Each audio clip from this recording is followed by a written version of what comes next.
with the Hall of Famer Chris Mullin, NBA champion Festus Ezeli.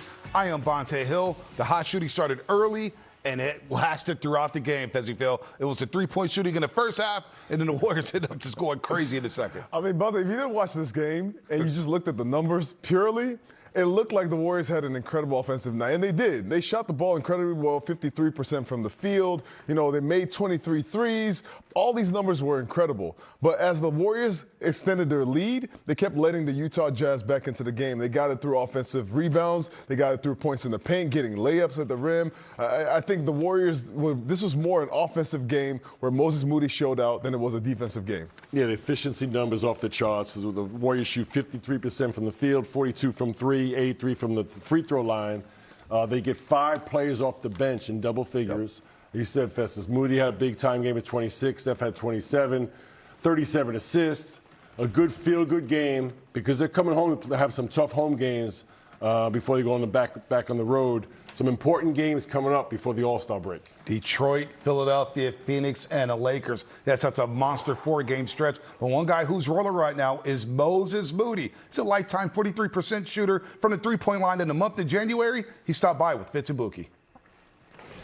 Appreciate you stopping, Moses. Rona and Kareem raised a scrappy, talented, wonderful kid. Yes, you they did. were great tonight. You. Yes, You're going to tell your buddies you were plus 28, best in the team tonight. I got you. That is Moses Moody joining us on the postgame. The Warriors win it. They're coming home 2-2 on the trip. Win number 27.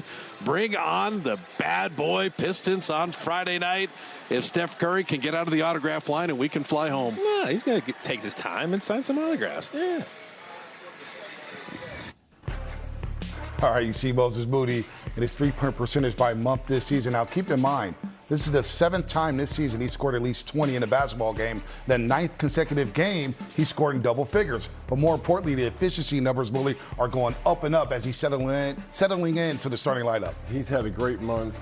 And the thing I've noticed, and tonight's a little skewed because both teams' stats are off the charts. They had 38 assists.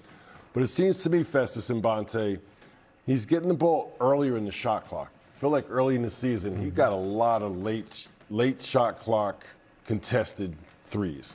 Now, he's actually getting the ball early in the shot clock where he can actually turn down a shot. The ball comes back around, and he's getting much better rhythm, higher quality shots, which means you're going to shoot a higher percentage. So, yes, it's Moses Moody knocking down shots, but I think the rhythm and flow of the Warriors' offense has helped Moses Moody tremendously from an efficiency standpoint, Festus. But that's also what happens, Mully, when you have 38 assists. It means the ball's moving. Moses was a higher gun tonight. You know, my guy came out on the floor, 5 for 9 for the three-point line. I thought his energy, his hustle to start this game was really apparent. You saw the offensive rebound for the and-one. In the first quarter, Moses scored 7 points. He was the highest scorer in the first quarter, came into the game with energy, was hitting shots, was getting to the line. And now, as the game evolves, he's not just on the three-point line. Now he's making plays off the dribble. Without Jimmy Butler, he recognizes that he has to do more. And Moses is doing more, 26 big ones tonight. It's a nice combo at the two-guard spot, too. Moses Moody and D'Anthony Melton both playing their best basketball at the same time. Yeah, and I think Melton adds a different dimension. The fact that he can blow by his man, get in the paint and finish. Maybe more importantly, as Festus said, have a better balance to their attack. Now, tonight, they shot an incredible percentage from three, so they had 54 attempts of their 86 field goal attempts overall. But when you're collapsing the defense and creating high-quality shots, you can live with that. But you definitely, moving forward, have to attack the paint first and foremost. That's how you create high-quality shots. See how happy he is? There's no defense, just all offense. You happy with that? I mean, I'm happy the Warriors won, but we knew, hey, look, there's a reason the Utah Jazz came in as the 30th defensive rated team in the league. We saw it on paper, and then we watched it unfold right before our eyes for 2.5 hours. 20 turnovers, and they still score 140 points. And that's due to the three-point shooting in that first half. Look at the first half numbers from the three-point line. They were 15 of 31. Buddy Hield and Moses Moody combined to go 6 for 10 in that first half, and they were locked in. Wide open threes. You see Al Horford. That's what he does there. Moses Moody from the corner. They were lighting it up from the perimeter, Fezzy. It started off with Al Horford. And this is why Al, Draymond, Moses Moody, their roles are so important in that starting lineup. Now, I love that Moses is really taking it upon himself to play better, to play and put more on his shoulders scoring-wise. But everybody has to do a little bit more. I thought Al Horford started this game off well. This is the second or third game Al Horford started this year? Third game. Third game. And Al is really coming in, he's the guy, the focal point to start the game. And they throw him the ball, pick and roll with him and Steph. Al lights it up. And to start the game like that, to have Al do that, they're blocking shots, they're doing those things. I don't know what happened to the defense after the first quarter, but then I think the Warriors are starting to get settled into the game earlier in the shot clock, especially in the first quarter. Yeah, you heard Moses Moody talk with Fitz and Buki about the defense. Tonight I thought they did a good job running Utah off the line. The Warriors had 8 blocks. Al Horford had 3. So the Utah Jazz, yeah, they scored 124. But I thought the Warriors ran him off the three-point line enough and forced him into some tough shots. I mean, their offensive numbers looked pretty good. They had 38 assists also. Right. But, the Warriors, like you said, Bonta, they turned the ball over 20 times. They gave up 23 second chance points and still scored 140.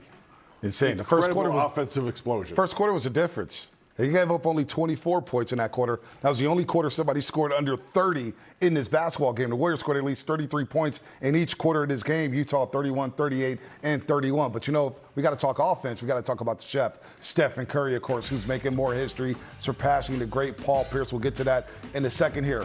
It's good to see him move around well. 50% from the floor. We discussed his numbers over his last 11 games. 4-10 from the three-point line. And more importantly to me, played under 30 minutes, Fezzi. Just 28 minutes of action for Stephen Curry. Yeah, Bonte, I thought Steph was terrific, especially in the second half.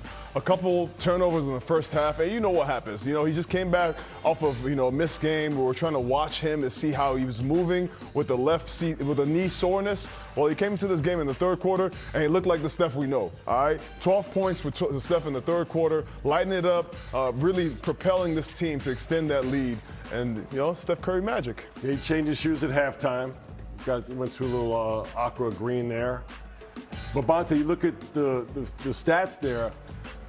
Did a decent job overall against Steph, but he goes 9 for 10 from the free throw line. So you go from a mediocre game of 16, 17 points to 27 because he goes 9 of 10 from the free throw line. Making history. Surpassing Paul Pierce, 19 points.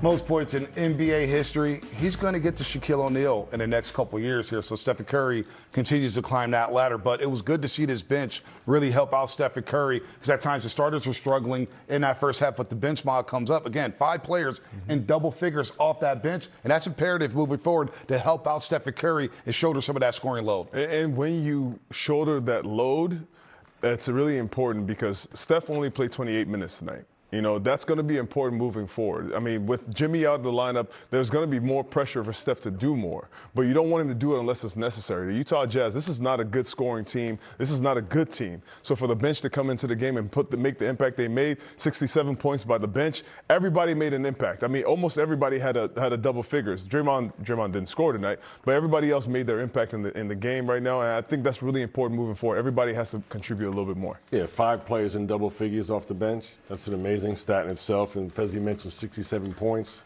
They've been putting up big time.